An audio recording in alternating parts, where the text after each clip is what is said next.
The interrogation chamber aboard the Zephyrian battlecruiser Dominion's Edge was designed to break the strongest minds in the galaxy. Commander Vexthul had personally overseen the psychological torture of over 300 species across 47 star systems. His four eyes gleamed with anticipation as he studied the human strapped to the neural feedback chair. The prisoner appeared unremarkable by galactic standards. 2 arms, 2 legs, a single head with only 2 eyes. No natural armor plating, no venomous fangs, no energy-conducting organs. Just pale pink skin marked with strange symbols that the universal translator couldn't decipher. The human had been unconscious for 6 rotations since their capture on the remote mining station of Kepler 442b. Another pathetic species thinking they can expand beyond their home world. Vexthul muttered to his aide, Lieutenant Crixna. The humans sent only 12 soldiers to defend an entire mining operation. Their arrogance will make this interrogation swift. The battle for the mining station had been unexpectedly fierce. The Zephyrian assault force of 800 elite warriors had anticipated crushing the human defenders within minutes. Instead, the engagement lasted 14 hours. When the dust settled, 743 Zephyrian soldiers lay dead. Only 1 human survived, found buried under debris with severe injuries but somehow still breathing. Vexthul activated the neural interface, sending controlled electrical impulses through the human's nervous system. Most species began screaming within seconds. The human's eyelids fluttered open, revealing startling blue irises that seemed to assess the situation with calculating precision. "Welcome to consciousness, human," Vexthul spoke through the translation matrix. "I am Commander Vexthul of the Zephyrian Hegemony. You are aboard our flagship, approximately 47 light-years from your little mining station." The human tested his restraints with subtle movements, checking the strength of the molecular bonds without appearing to struggle. His voice came out as a gravelly whisper. "Name, rank, serial number. That's all you're getting." Vexthul's mandibles clicked with amusement. "Your primitive military protocols are adorable. Do you understand your situation? Your species is completely unknown to the Galactic Council. You have no allies, no treaties, no protection under interstellar law. I can keep you alive and in agony for decades. Thomas Mitchell, Petty Officer, First Class, United States Navy, Service number 724589447. The human repeated the same information with mechanical precision. The commander increased the neural stimulation. Energy crackled across the human's body, causing his muscles to spasm violently. Most prisoners would be begging for mercy by now. The human gritted his teeth and endured. "Your mining station was completely destroyed," Vexthul continued. "Every human presence in this sector has been eliminated. Your government doesn't even know you're missing. Tell me about your military capabilities, your fleet strength, the location of your homeworld, and I might make your death quick." Mitchell's only response was to repeat his name, rank, and serial number. Hours passed. Vexthul employed every interrogation technique in the hegemony's arsenal. Psychic probes met with an iron mental discipline that deflected most attempts at intrusion. Chemical enhancers designed to induce compliance seemed to have minimal effect on the human's alien physiology. Physical torture only resulted in the same 4 pieces of information. "Fascinating," Vexthul mused as he reviewed the session recordings. "This human's pain tolerance exceeds that of Rigelian stone warriors. His mental defenses rival those of Centaurian telepaths. What kind of training produces such resistance?" Lieutenant Crixna consulted her datapad. "Commander, I've been analyzing the tattoos on the prisoner's body. Our xenobiological computers have partially decoded them. They appear to be symbolic representations of military achievements and unit affiliations. Show me." The holographic display illuminated various markings on Mitchell's arms and torso. This symbol here translates roughly to Sea Air Land. These numbers might represent successful missions or confirmed enemy casualties. This larger image appears to be some kind of maritime creature with prominent dental features. Vexthul studied the shark tattoo with growing interest. "A predator species symbol. Continue your analysis, Commander, there's something else." During the battle, our surviving soldiers reported that the humans used unusual tactics. They seemed to anticipate our standard assault patterns and had prepared countermeasures for our energy weapons. The engagement reports described fighting that was almost supernatural in its effectiveness. The commander's 4 eyes focused intently on the unconscious human. "Supernatural how?" "Silent movement through terrain that should have been impossible to traverse without detection." Precise elimination of our communications personnel and squad leaders first, causing command structure breakdown. Use of improvised explosives created from mining equipment. One witness claimed a human appeared behind him without warning, eliminated 3 soldiers with a blade weapon, and vanished again before backup arrived. Vexthul felt an unfamiliar sensation creeping up his spine. In over 2 centuries of military service, he had never encountered resistance like this. What was the final casualty report? 743 Zephyrian casualties. 11 humans confirmed dead. This one survivor. The mathematics were staggering. 12 humans had inflicted casualties at a ratio of nearly 70-1 against the hegemony's most elite forces. If this represented the average capability of human soldiers, their species posed a threat unlike anything the galaxy had previously encountered. Run a deep scan of his genetic markers, Vexthul ordered. I want to know what biological advantages this species possesses. The medical scanners hummed to life, analyzing every aspect of Mitchell's physiology. The results appeared on screen within minutes, and Vexthul stared in disbelief. These readings must be incorrect. Run the scan again. The second scan confirmed the impossible results. The human possessed no apparent genetic advantages. No enhanced bone density, no accelerated healing factors, no heightened sensory capabilities. By every measurable standard, he was physically inferior to dozens of known species. Yet somehow, 11 of these unremarkable creatures had nearly wiped out an entire Zephyrian battle group. Vexthul leaned closer to the restrained prisoner. "What are you?" he whispered. Mitchell's eyes opened, fixing the commander with a steady gaze that seemed to peer directly into his soul. For the first time in his military career, Vexthul felt something approaching fear. Thomas Mitchell, Petty Officer First Class United States Navy, Service Number 724589447. The human's voice carried an undertone that made Vexthul's blood run cold. This wasn't surrender or compliance. It was a promise of eventual retribution delivered with absolute certainty. 3 rotations into the interrogation, Vexthul's patience began wearing thin. The human had endured every torture device in their arsenal without revealing anything beyond his basic identification. Even more disturbing, medical scans showed that Mitchell was somehow healing faster than their instruments predicted possible for his species. "Bring in the memory extractor," Vexthul commanded his technical staff.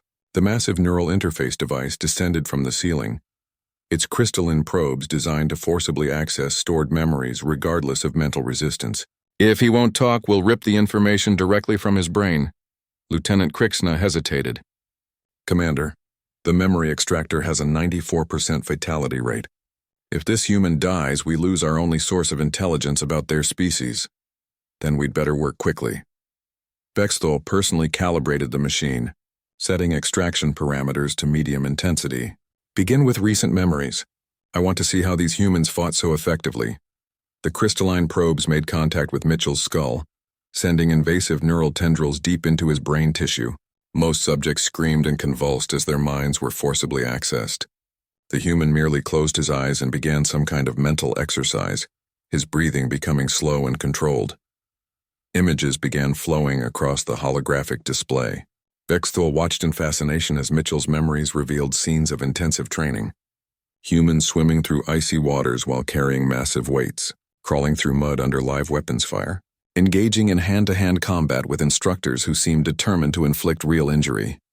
"Increase the extraction depth," Vexthul ordered. "I want to see more."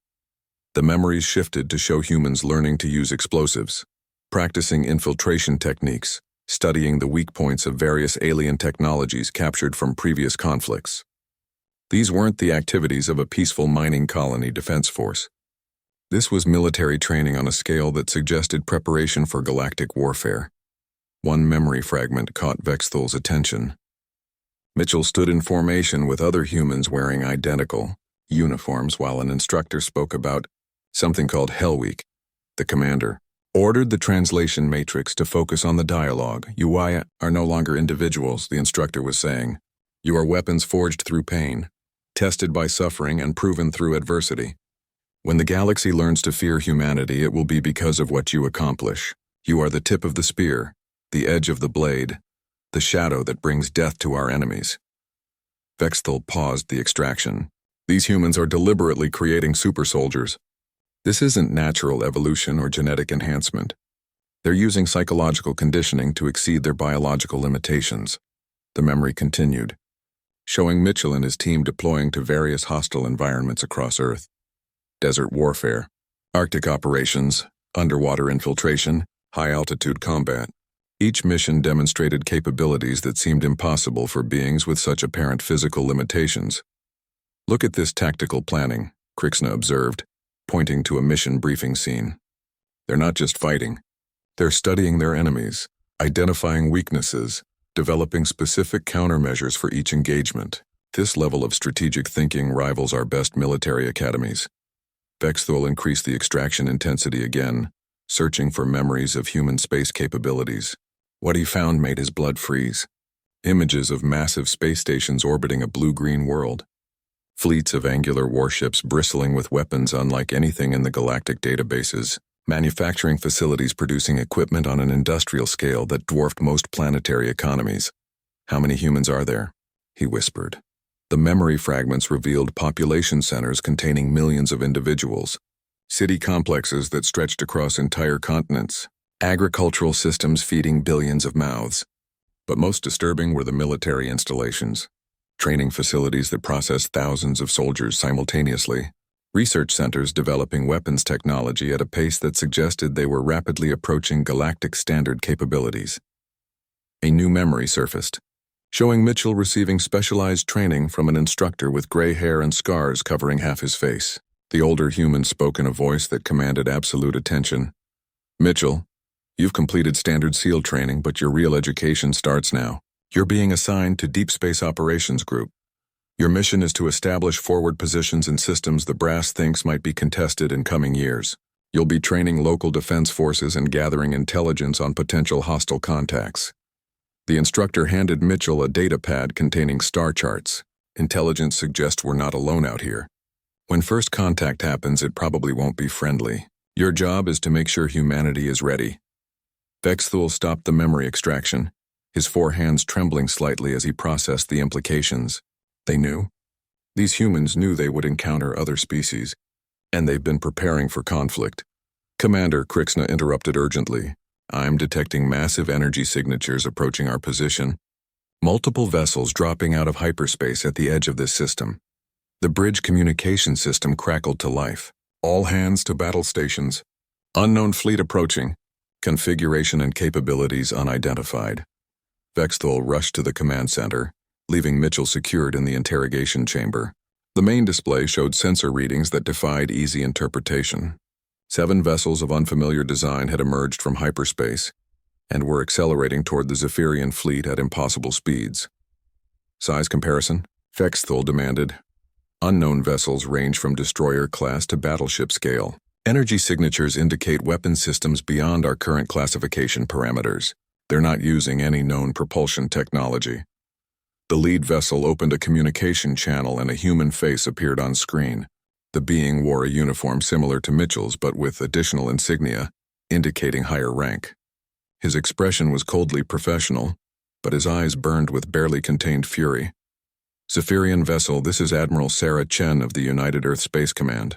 You are holding one of our personnel prisoner. You will return him immediately and withdraw from this system, or we will take him back by force." Vexthul felt his confidence wavering. The human's tone suggested absolute certainty of victory despite being outnumbered 3-1. "Admiral Chen, I am Commander Vexthul of the Hegemony. Your soldier was captured during an illegal military action in sovereign Zephyrian space. He is a prisoner of war and will be treated according to our protocols." Admiral Chen's expression didn't change. "Commander, you have 30 minutes to comply with our demands. After that, we will demonstrate why the galaxy should fear the name Reaper." The communication ended abruptly, leaving Vexthul staring at a blank screen. Behind him, Lieutenant Krixna whispered urgently, "Commander, our long-range sensors are detecting additional human vessels jumping into the system. Current count is 43 ships and climbing." Vexthul realized with growing horror that he had captured not just a soldier, but a member of humanity's most elite forces.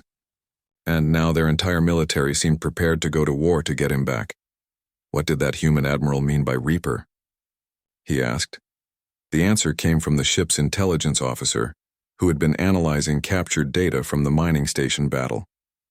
Sir, it appears to be a call sign.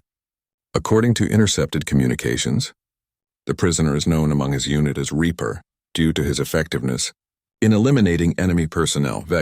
Thule looked at the tactical display showing human ships, continuing to arrive in overwhelming numbers. For the first time in his military career, he began to wonder if he had made a catastrophic mistake. Admiral Chen's deadline approached with mechanical precision. Vexthul found himself pacing the command deck as his tactical officers provided increasingly grim updates. The human fleet had grown to 87 vessels, ranging from sleek destroyers to massive carriers that dwarfed anything in the Zephyrian Navy's arsenal. Analysis of their formation patterns? Vexthul demanded. Chief Tactical Officer Grixmal manipulated the holographic display, highlighting the human ship's positions. They've established a perfect sphere around our fleet. Every possible escape vector is covered. Their positioning suggests knowledge of our tactical doctrines that should be classified at the highest levels. Impossible. Humans are a newly discovered species. They couldn't have accessed our strategic databases. Unless, Lieutenant Crixina interjected hesitantly, they've been observing us far longer than we assumed. The thought sent chills through Vexthul's carapace. If humans had been conducting covert surveillance operations throughout Zephyrian space, gathering intelligence while remaining undetected, their capabilities exceeded anything in the galactic databases. A communication alert interrupted his thoughts. Admiral Chen's face reappeared on the main screen, her expression unchanged from their previous exchange. Commander Vexthul, you have 15 minutes remaining. I strongly advise you to reconsider your position. Admiral, perhaps we can negotiate. The Zephyrian hegemony is reasonable in our dealings with other species. What are your terms for a peaceful resolution? Chen's eyes narrowed slightly. Our terms are simple. Return our man unharmed, withdraw from this system, and provide full medical records of any procedures performed on him during his captivity. In exchange, we'll allow your fleet to depart intact. The arrogance was breathtaking. Vexthul commanded a battle group of 36 heavy cruisers, the most powerful force projection capability in this sector. Admiral, you're outnumbered and outgunned. My ships carry enough firepower to sterilize planets. What makes you think your small fleet can threaten us? Admiral Chen's response was delivered with the casual confidence of someone discussing routine maintenance procedures. Commander, let me explain something about human military doctrine. We don't believe in fair fights. When we go to war, we bring overwhelming force and end conflicts as quickly as possible. She gestured off-screen, and the tactical display erupted with new sensor contacts. Hundreds of additional vessels were dropping out of hyperspace throughout the system. Massive battleships, carrier groups, and vessels of unknown configuration appeared in perfect coordination. Currently, you're facing the 3rd, 7th, and 12th Fleet groups of the United Earth Space Command. That's approximately 400 combat vessels with full support elements. However, Commander, that's not what should concern you. Vexthul stared at the tactical readout showing human ships surrounding his fleet in overwhelming numbers. What should concern me, Admiral? The fact that every one of these ships is crewed by someone who knows exactly who you're holding prisoner. Petty Officer Mitchell isn't just another soldier, Commander. He's family. The communication channel shifted and suddenly dozens of human faces appeared in split-screen format. Men and women in military uniforms, their expressions ranging from coldly professional to barely contained rage. Reaper's been my swim buddy since Hell Week, one of them said. We've saved each other's lives in 17 different combat zones. Mitchell trained my unit in explosive demolition, another voice added. Half my squad is alive today because of his expertise. He pulled me out of a burning building on Proxima Station, a scarred woman stated flatly. I owe him my life. Admiral Chen's voice cut through the testimonials. You see, Commander, you didn't just capture a random human soldier.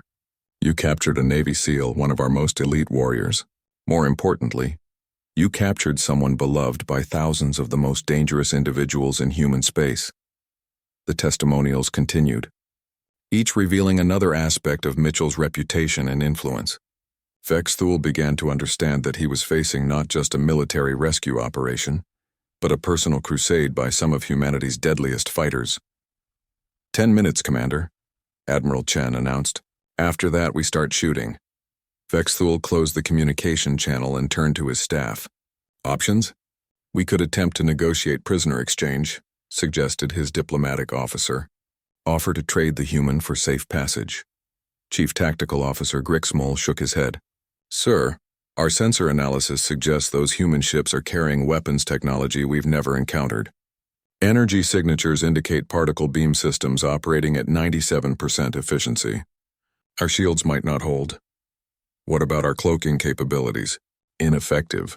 Somehow their sensors are tracking our vessels through stealth fields.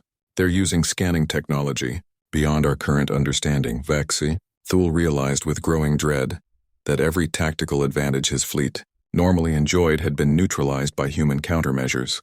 How is that possible? Lieutenant Krixna consulted her intelligence reports. Sir, remember the prisoner's memories showed humans preparing specifically for contact with alien species. They've probably been developing anti-alien warfare technology for decades. A new alarm sounded as the ship's security chief reported an emergency. Commander, we have a problem in the detention section. The human prisoner has escaped his restraints. Impossible. Those molecular bonds can hold a Rigelian boulder beast.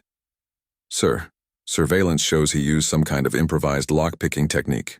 He's currently moving through the ventilation system toward the shuttle bays. Vexthul felt his carefully controlled situation spiraling into chaos. Lock down all transport sections.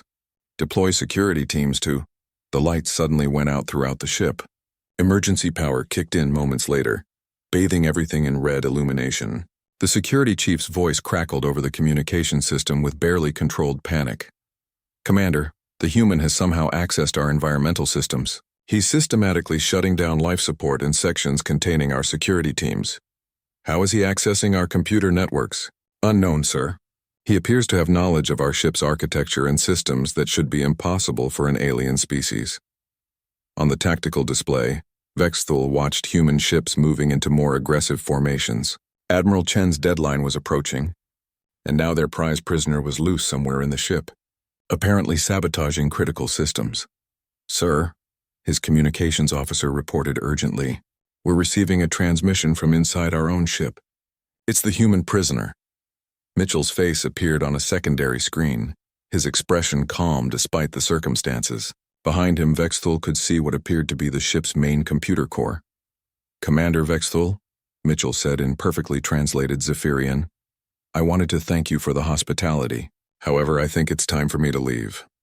How are you speaking our language? The translation matrix is in this command center. Mitchell smiled, and Vexthul finally understood why the other humans called him Reaper. There was something predatory in that expression, something that suggested death was Mitchell's constant companion. Commander, did you really think a Navy SEAL would be sent to establish forward positions without learning the local languages first? I've been understanding every word you've said since I woke up. The implications hit Vexthul like a physical blow. Mitchell had been gathering intelligence throughout his captivity, learning about Zephyrian capabilities while revealing nothing about his own. Mitchell's escape through the Zephyrian ship demonstrated capabilities that defied everything Vexthul thought he knew about human limitations. Security cameras tracked the SEAL's movement through ventilation shafts too narrow for most species. His progress marked by systematically disabled security systems and unconscious guards. How is he moving so silently? Chief Security Officer Thaxam demanded, reviewing footage that showed Mitchell appearing and disappearing like a ghost. Our sensors should detect any movement above ambient background levels. He's not just moving silently, Lieutenant Krixna observed, studying the tactical feeds. Look at these timestamps. He's somehow predicting our security patrol routes and avoiding contact entirely. Vexthul watched in fascination as Mitchell reached the shuttle bay. Instead of attempting to steal a craft for escape, the human began methodically sabotaging the Zephyrian vessels. Within minutes, every shuttle and fighter in the bay was rendered inoperable through precisely targeted damage to critical systems. He's not trying to escape, Vexthul realized. He's ensuring we can't escape. The observation proved accurate as Mitchell moved through the ship with surgical precision, disabling weapons arrays, shield generators, and propulsion systems. Each act of sabotage required detailed knowledge of Zephyrian technology that should have taken years to acquire. Admiral Chen's voice echoed through the ship's communication system as her deadline approached. Commander Vexthul, you now have 2 minutes to comply with our demands. I should mention that our sensors indicate significant damage to your ship's defensive capabilities. I hope that's not affecting your decision-making process. Vexthul realized that Mitchell's actions had been perfectly coordinated with the human fleet's timeline. The SEAL had disabled their ability to fight or flee, leaving surrender as the only option. "Sir," his tactical officer reported with obvious distress, "the human prisoner has reached the ship's reactor core. If he damages those systems, we'll lose life support throughout the vessel." Instead of sabotage, Mitchell began broadcasting another message from the reactor room. His voice carried the professional calm of someone conducting routine business. "Commander, I've accessed your main computer systems and downloaded your operational databases, fleet positions, tactical doctrines, classified military protocols, diplomatic communications with other species in the hegemony. Quite an intelligence haul." The security implications were staggering. Mitchell had just compromised decades of Zephyrian military secrets in a matter of hours. "That's impossible," Vexthul protested. "Our computer systems are protected by quantum encryption algorithms. No alien species has ever successfully breached our security protocols. Commander, you made several critical errors in your assessment of human capabilities. First, you assumed we were technologically primitive because we're new to interstellar travel. Second, you believed your interrogation techniques would break our conditioning. Third, you thought capturing one of us would provide intelligence about our species." Mitchell paused, and his expression shifted to something that reminded Vexthul uncomfortably of a predator toying with wounded prey.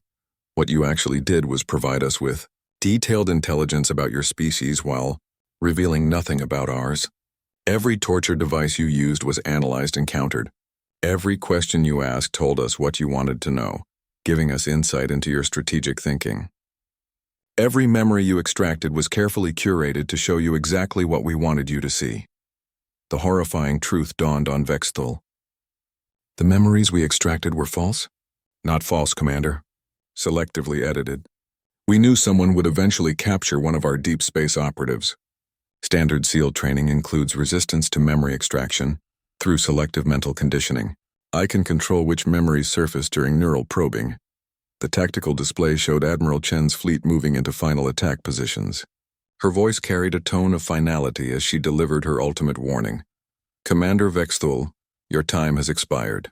However, I'm pleased to report that our man has just signaled successful completion of his secondary mission. You now have one last opportunity to surrender before we demonstrate why humans don't leave their people behind." Secondary mission. Vexthul felt a chill of recognition. Mitchell hadn't just been defending a mining station. He had been conducting some kind of covert operation that continued even after his capture. "What secondary mission?" Vexthul demanded over the communication channel. Mitchell's response came from the reactor room, his voice carrying satisfaction at a job well done. "Intelligence gathering on Zephyrian military capabilities, technological assessments, and evaluation of your species' threat potential to human expansion." Mission accomplished. The Zephyrian commander realized he had been manipulated from the beginning.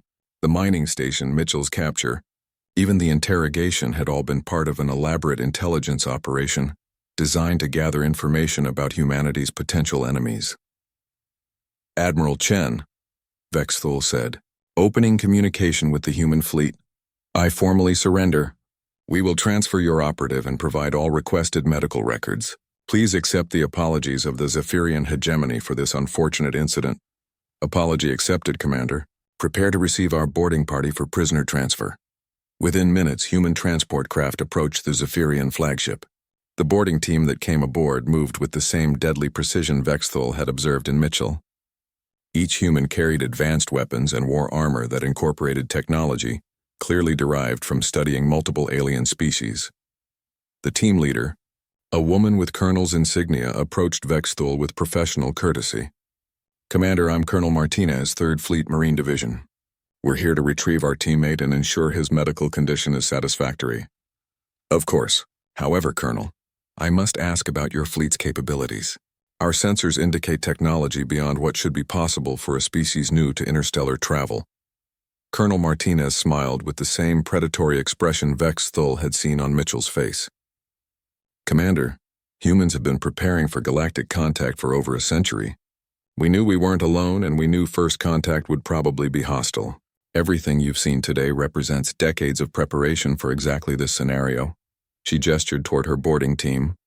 each member carrying equipment that seemed to incorporate elements from multiple alien technologies. Every piece of technology we use has been reverse engineered from crashed alien vessels. Abandoned equipment and salvaged materials we've been collecting for generations. We've been studying your species and dozens of others long before you knew we existed. The implication struck Vexthul like a physical blow. Humans had been conducting covert surveillance and intelligence operations throughout the galaxy for decades, preparing for the day they would reveal themselves to galactic civilization. How many species have you been watching? All of them, Commander. When humanity steps onto the galactic stage officially, we'll already know everything we need to know about our neighbors, including which ones pose threats to human interests. Mitchell emerged from the ship's interior, escorted by Zephyrian guards who seemed almost relieved to be rid of him. Despite his ordeal, the SEAL appeared alert and ready for action. "Good work, Reaper," Colonel Martinez said. "Complete intelligence package?" "Affirmative. Full tactical assessment, technological analysis, and psychological profiles of Zephyrian command structure. The Admiral will be pleased." As the human boarding team prepared to depart, Vexthul realized that this encounter represented far more than a prisoner rescue. It was humanity's announcement that they were ready to take their place among the galaxy's major powers, armed with superior intelligence and deadly capabilities that had been hidden until the perfect moment for revelation. The transfer of Mitchell to the human boarding team proceeded with military efficiency, but Vexthul noticed something that troubled him deeply. The humans moved through his ship with the confidence of people who knew exactly where they were going. They identified critical systems, security checkpoints, and command centers without guidance or hesitation. "Colonel Martinez," Vexthul said as the human officer supervised the transfer, "your people seem remarkably familiar with Zephyrian ship design." The colonel's smile carried implications that made Vexthul's blood run cold. "Commander, did you think Mitchell was the first human operative to gather intelligence on your species? He's just the first one you caught." The revelation hit like a physical blow. If humans had been conducting successful covert operations against the Zephyrian hegemony for years without detection, their intelligence capabilities exceeded anything in the galactic databases. Mitchell rejoined his rescue team, accepting equipment and medical attention from the human Marines. Despite his captivity and interrogation, he appeared ready for immediate combat deployment. Vexthul watched in fascination as the SEAL conducted a brief after-action report with his commanding officer. "Target assessment complete," Mitchell reported quietly. "Zephyrian technology is approximately 40 years behind current human standards. Their tactical doctrines are rigid and predictable. Psychological profiles indicate hierarchical thinking, with limited adaptability under stress. Threat evaluation?" Colonel Martinez inquired. "Minimal. They rely on technological superiority and numerical advantages, rather than tactical innovation. Standard human asymmetric warfare doctrine would be highly effective against their conventional forces." Vexthul realized he was listening to humanity's tactical assessment of his entire species, delivered with clinical precision. The humans were discussing the Zephyrian hegemony like scientists examining an interesting, but ultimately inferior specimen. "Commander," Admiral Chen's voice came over the communication channel, "we've completed the prisoner transfer. However, I think it would be beneficial if we had a more comprehensive discussion about future human-Zephyrian relations." "What did you have in mind, Admiral?" "Face-to-face diplomatic negotiations aboard my flagship. I believe there are several matters of mutual interest we should address before your fleet departs this system." Vexthul understood this was not really a request. The human fleet still surrounded his battle group with overwhelming force. "I would be honored to accept your invitation, Admiral."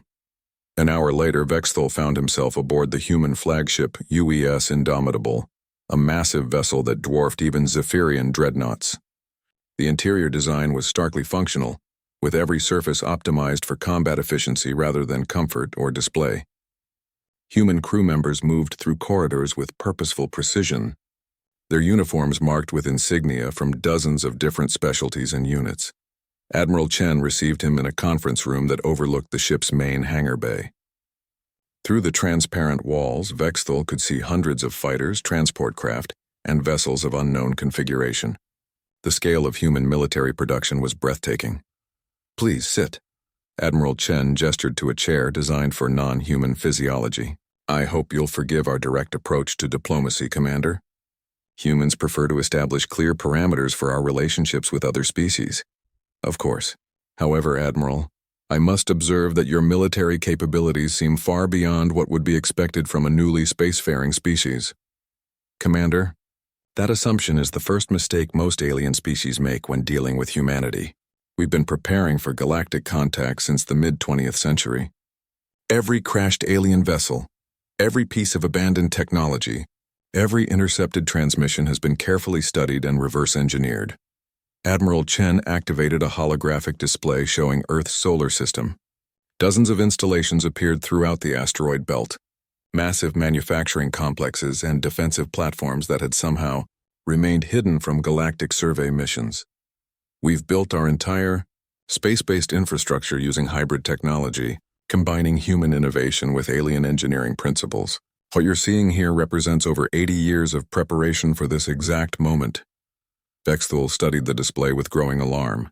The human military-industrial complex was vast beyond anything suggested by their apparent technological level. How did you keep all this hidden from galactic survey teams? Stealth technology, misdirection, and careful timing. When alien vessels entered our system, we showed them exactly what we wanted them to see, a primitive species taking its first tentative steps into space. The Admiral gestured toward another display showing intelligence profiles on dozens of alien species. We've been watching galactic civilization for decades, Commander. We know about the Zephyrian hegemony's expansion policies, the Centaurian Trade Federation's economic manipulation tactics, the Rigelian Empire's slave labor practices. We understand exactly how this galaxy operates. What do humans want from galactic civilization? Admiral Chen's expression grew cold. Initially, we hoped for peaceful integration and mutual cooperation. However, our observations revealed that most galactic powers view newly discovered species as resources to be exploited or obstacles to be eliminated. She activated another display, showing historical records of galactic first contact scenarios. Species after species had been conquered, enslaved, or absorbed by larger powers within decades of discovery. The Altarian Republic lasted 6 months after first contact, before being absorbed by the Zephyrian hegemony. The Vegan Collective was strip-mined to extinction by Centaurian corporations within 2 years. The pattern is consistent across centuries of galactic expansion. Vexthul felt uncomfortable as he recognized several familiar scenarios. The hegemony's expansion had indeed followed those patterns, justified by their superior military capabilities and more advanced civilization. So humanity chose a different approach, Admiral Chen continued. Instead of revealing ourselves and hoping for benevolent treatment, we decided to even the odds first. By developing superior military technology. By developing superior everything, Commander. Our industrial capacity now exceeds most galactic powers. Our military technology incorporates the best innovations from dozens of species. Most importantly, our strategic thinking has been shaped by studying galactic warfare for 3 generations. The Admiral stood and walked to the observation window overlooking the hangar bay. Commander, humanity is about to announce our presence to galactic civilization. When we do, it will be from a position of strength that ensures our survival and independence. What does this mean for the Zephyrian hegemony? That depends entirely on your government's willingness to engage in genuine diplomatic relations, rather than attempted conquest or subjugation. Admiral Chen turned back to face Vexthul directly. Here's what's going to happen, Commander. You're going to return to hegemony space and deliver a complete report on this encounter to your leadership. You'll include all sensor data from our fleet capabilities, tactical assessments, and a formal diplomatic proposal from the United Earth government. She handed him a crystalline data storage device. This contains our terms for peaceful coexistence between our species. We're prepared to engage in limited trade agreements, technology exchanges, and mutual defense treaties. However, any attempt to treat humanity as a subordinate species will result in immediate military response.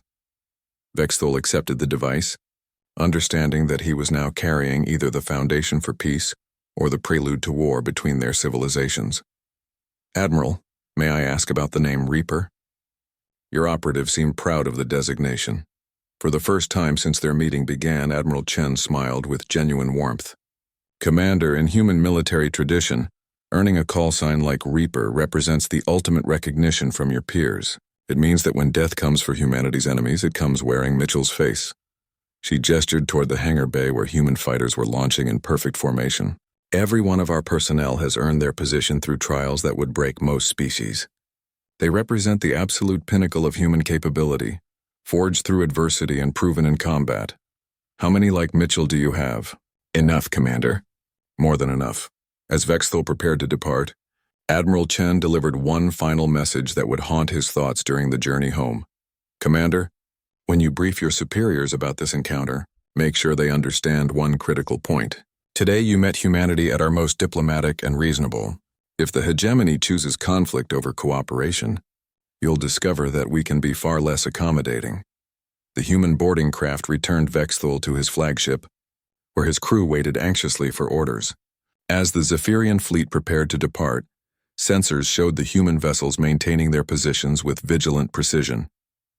Set course for Hegemony Command, Vexthal ordered quietly. Maximum speed. As his ships jumped to hyperspace, Vexthal wondered if he was carrying news of humanity's emergence as a galactic power, or the opening moves of a war that would reshape the entire galaxy. The journey back to Zephyrian Command gave Vexthal 8 days to analyze the intelligence data Admiral Chen had provided. What he discovered in the human diplomatic proposal made him question everything. He thought he knew about galactic power structures, the United Earth. Government wasn't requesting permission to join galactic civilization. They were announcing their arrival as equals and outlining the terms under which they would interact with existing powers. The document contained detailed assessments of every major galactic faction, including classified information that should have been impossible for an isolated species to obtain.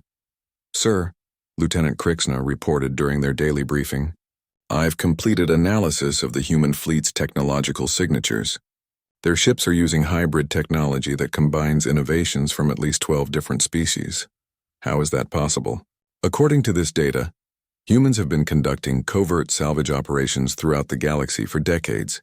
Every major space battle, every crashed vessel, every abandoned installation has been quietly investigated by human intelligence teams.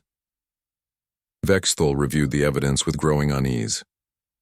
Battles he had personally commanded showed signs of post-engagement investigation by unknown parties. Equipment that should have been destroyed or recovered by Zephyrian forces had somehow disappeared. The humans had been scavenging the aftermath of galactic conflicts like carrion birds, learning from every encounter. What about their manufacturing capabilities? Beyond our initial estimates, sir. The asteroid belt installations we observed appear to be producing ships at a rate that exceeds most planetary economies. If these figures are accurate, humanity could field fleets comparable to major galactic powers within months. The implications were staggering. Humanity had emerged from nowhere with military and industrial capabilities that rivaled civilizations, with thousands of years of spacefaring experience. Chief Intelligence Officer Thrennick provided additional disturbing insights. Commander analysis of Petty Officer Mitchell's capabilities suggests that human Special Forces training produces individuals who exceed the physical and mental limitations of their species through pure conditioning and technique. Explain.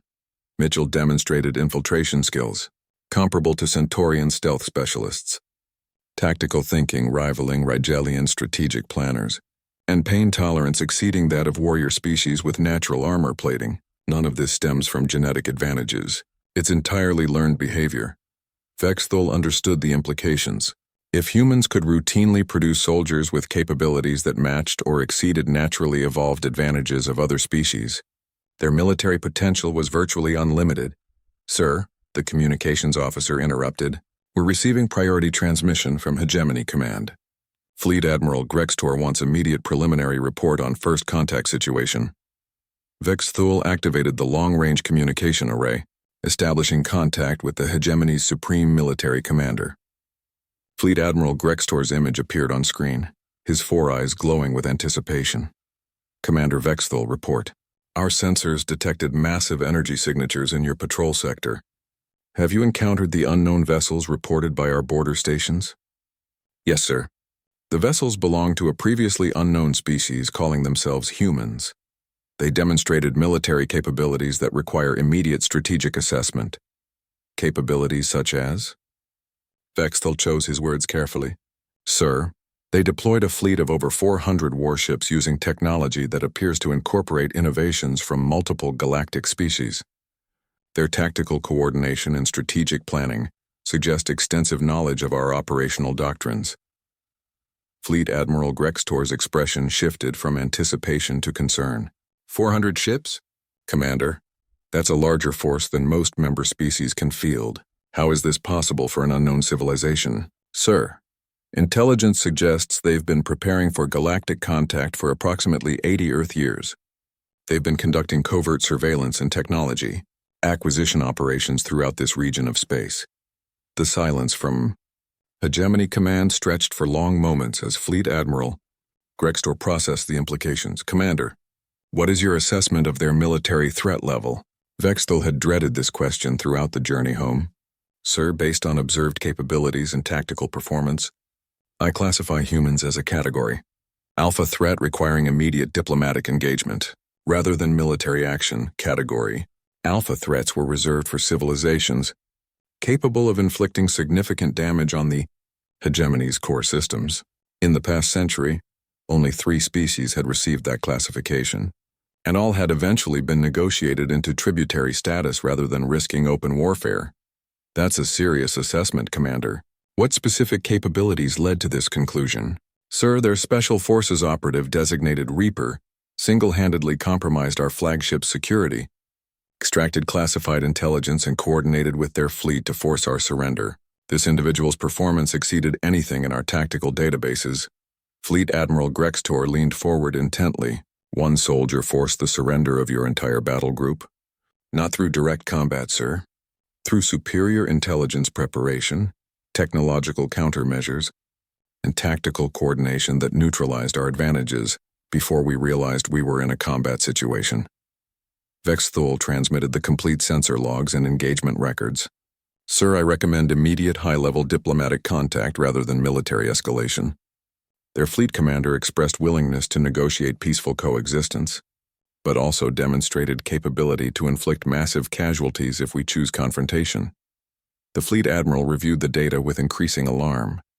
Commander, this species represents a paradigm shift in galactic power balance. If they can field multiple fleets of this capability, traditional military solutions may be inadequate. Agreed, sir. However, their diplomatic proposal suggests they're primarily interested in establishing trade relationships and defensive treaties, rather than territorial expansion. For now, Commander, species with this level of military capability rarely remain satisfied with limited objectives. Fleet Admiral Grextor closed the communication with orders that reflected the gravity of the situation. Commander, proceed directly to Hegemony Prime for full strategic briefing. All engagement data will be classified at maximum security levels until the Council determines our response to this development. As Vexthul's fleet approached the final jump point to hegemony space, he reflected on how completely his worldview had changed. 3 weeks ago, the Zephyrian hegemony had been the dominant military power in this sector of the galaxy. Now they were scrambling to respond to the emergence of a species that had been watching them from the shadows for decades. The name Reaper had become synonymous in his mind with humanity's approach to galactic relations. They struck from concealment with overwhelming force, eliminated threats with surgical precision, and vanished before their enemies could mount effective responses. As they dropped out of hyperspace within sight of Hegemony Prime's massive orbital installations, Vexthul wondered if he was bringing news of humanity's peaceful intentions or delivering advance warning of their next target.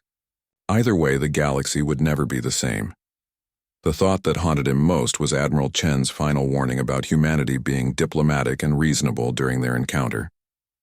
If what he had witnessed represented humans at their most accommodating, he shuddered to imagine what they might be like as enemies.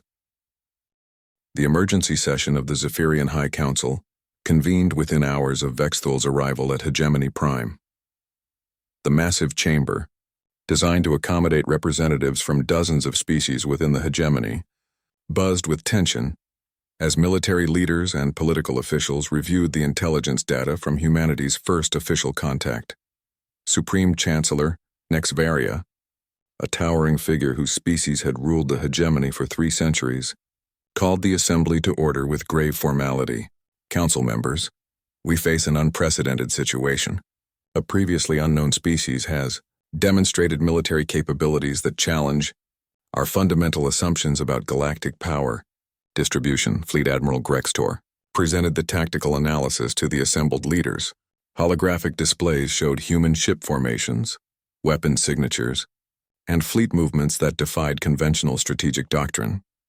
The humans deployed over 400 vessels in perfect coordination, the Admiral explained.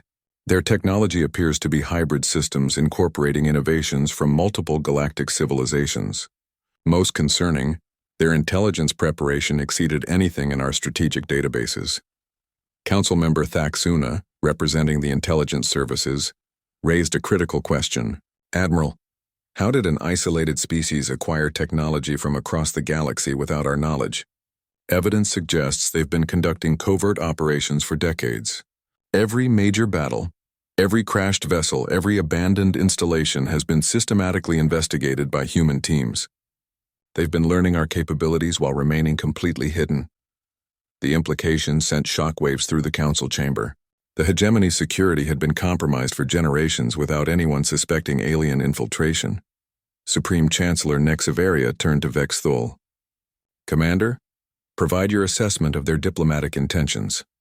Chancellor, their fleet commander, expressed willingness to establish peaceful relationships based on mutual respect and equal status.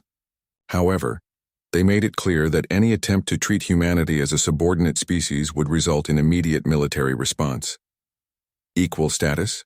Council member Vorthak's voice carried indignation. They're demanding recognition as equals before proving themselves through the traditional integration process. Vexthul understood the cultural implications. In hegemony tradition, newly discovered species underwent decades of evaluation and gradual integration under Zephyrian guidance. The humans were rejecting this entire framework. Chancellor, with respect, traditional integration protocols assume dealing with species inferior in military capability. The humans demonstrated technological and tactical superiority that makes conventional approaches inadvisable. The council chamber erupted in heated debate as representatives struggled to process this challenge to their established worldview. For 3 centuries, the hegemony had expanded through a combination of superior technology and overwhelming force. No newly discovered species had ever possessed the capability to dictate terms to the Zephyrian government. Chief Strategic Analyst Crixtel presented long-range implications. Chancellor, if humans possess the industrial capacity suggested by our intelligence, they could potentially field fleets exceeding our entire military within 2 years. Their manufacturing centers in the Sol system appear to be producing ships using automated systems beyond our current capabilities. What about their population and resource base? Approximately 8 billion individuals concentrated on a single world, with extensive colonial operations throughout their star system. Their resource extraction and processing capabilities exceed most galactic civilizations, despite being confined to one system. Supreme Chancellor Nexiveria studied the data with growing concern. Humanity represented everything the hegemony feared: a technologically advanced species with massive population, industrial capacity, and military capability that had emerged without warning. Council members, we face a fundamental choice. We can attempt to integrate humanity through traditional diplomatic and military pressure, or we can acknowledge them as an independent power and negotiate genuine treaties. Council member Drexmorth, representing the military hardliners, advocated for conventional response. Chancellor, if we recognize these humans as equals, it sets a precedent that undermines our authority throughout the hegemony. Other species might begin demanding similar treatment. Member Drexmorth, what military option do you recommend against a species that demonstrated the ability to neutralize our best battle group through a single operative? The question highlighted the impossible situation facing hegemony leadership. Their traditional approach to alien contact had been rendered obsolete by humanity's superior preparation and capabilities. Fleet Admiral Grextor provided additional context that shaped the discussion.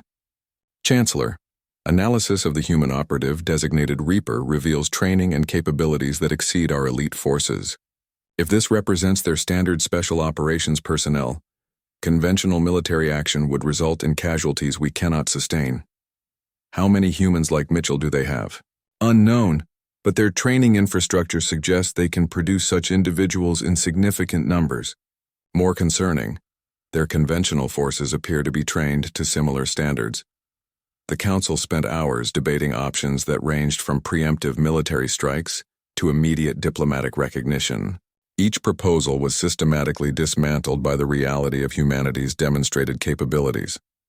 Supreme Chancellor Nexavaria finally called for decision. Council members, we will pursue diplomatic engagement with the United Earth government as our primary strategy. However, we will simultaneously begin crash development programs to counter their technological advantages. The vote was closer than anyone expected, with nearly 40% of Council members supporting military action, despite the overwhelming evidence of humanity's superiority. Commander Vex Thul, the Chancellor addressed him directly, you will return to human space as our official diplomatic representative. Your mission is to establish formal relations and assess their long-term intentions regarding galactic expansion. 3 weeks later, Vex Thul found himself back in the Sol system, this time commanding a single diplomatic vessel rather than a battle group. The human fleet that met him was even larger than before, with ship designs that incorporated obvious improvements based on their previous encounter. Admiral Chen welcomed him aboard the flagship with professional courtesy that masked obvious military preparedness. Commander, I trust your government has had time to consider our proposal. Admiral, the hegemony is prepared to recognize Earth as an independent system and negotiate formal diplomatic relations. However, we have concerns about your long-term expansion plans. Our expansion plans are quite simple, Commander. We intend to establish colonies throughout this region of space. We'll respect existing territorial claims of species willing to engage in peaceful relations. However, we won't allow other powers to restrict human development. The statement carried implications that made Vex Thul uncomfortable. Humanity was announcing their intention to become a major galactic power, not merely another member species of an existing hegemony. Admiral, what about species that view human expansion as threatening their interests? Admiral Chen's smile carried the same predatory quality Vex Thul had learned to associate with human confidence. Commander, those species should remember what happened when someone decided to take one of our people prisoner. The name Reaper has become quite famous throughout this sector. Admiral, good. When other species hear that name, they should remember that humanity protects its own, regardless of the cost. We don't start fights, Commander, but we certainly finish them. As negotiations continued over the following days, Vex Thul realized he was witnessing the emergence of a new galactic superpower. The humans had announced their presence with overwhelming force, demonstrated technological superiority, and established diplomatic relations from a position of unquestioned strength. The galaxy would never be the same. Species throughout the region would need to adjust to the reality that humanity had claimed its place among the stars, armed with capabilities that made traditional power structures obsolete. When Vex Thul finally departed human space with signed treaties establishing formal diplomatic relations, he carried more than just agreements. He carried the knowledge that the galaxy now contained a species that had turned preparation, intelligence, and tactical superiority into tools for reshaping interstellar civilization. The name Reaper had become more than just a call sign for one elite soldier. It had become humanity's announcement that they were ready to harvest their place among the stars, regardless of who stood in their way.